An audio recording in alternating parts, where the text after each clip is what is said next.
पूरे गांव पर छा जाती एक गहरी ठंडी चुप्पी।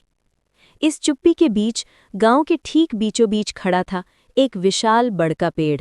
तो पहले एक रात गांव छोड़कर भाग गए थे और फिर कभी इस गांव का नाम नहीं लिया।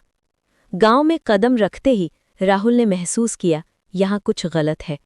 लोग बातें करते करते चुप हो जाते, नजरें उससे बचाकर फेर लेते और हर कोई एक ही बात कहता, शाम से पहले घर लौट आना। पहली रात राहुल अपने पुराने घर में सो नहीं पाया। खिड़की से उसे वो बड़ का पेड़ साफ दिख रहा था। चांदनी में उसकी शाखाएं हिल रही थी, जबकि हवा बिल्कुल नहीं थी। कहानी सुनाई। बहुत साल पहले चंद्रपुर में एक औरत रहती थी, भाग्यवती, विधवा, अकेली और गांव से अलग।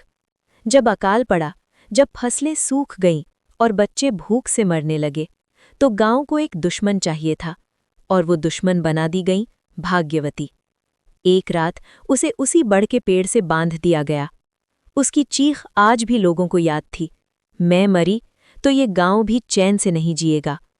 सुबह उसकी लाश मिली, आंखें खुली थीं और उसका खून बड़ की जड़ों में समा चुका था।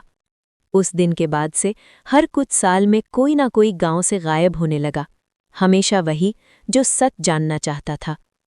राहुल ने इस कहानी पर यकीन नहीं किया, लेकिन उस रात बड़ के नीचे उसने उसे देखा। सफ़ेद साड़ी में लिपटी एक औरत, पैर जमीन से ऊपर, चेहरे पर गुस्सा नहीं, बस अनंत पीड़ा। आवाज आई, सच देखोगे? और राहुल ने देखा। उसने देखा कि भाग्यवती निर्दोष थी, असल अपराधी गांव का मुखिया था। तंत्र, झूठ और हत्या, सब कुछ। सच इतना भारी था कि राहुल की सांसें टूटने लगी, लेकिन उसने हार नहीं मानी। अगली सुबह उसने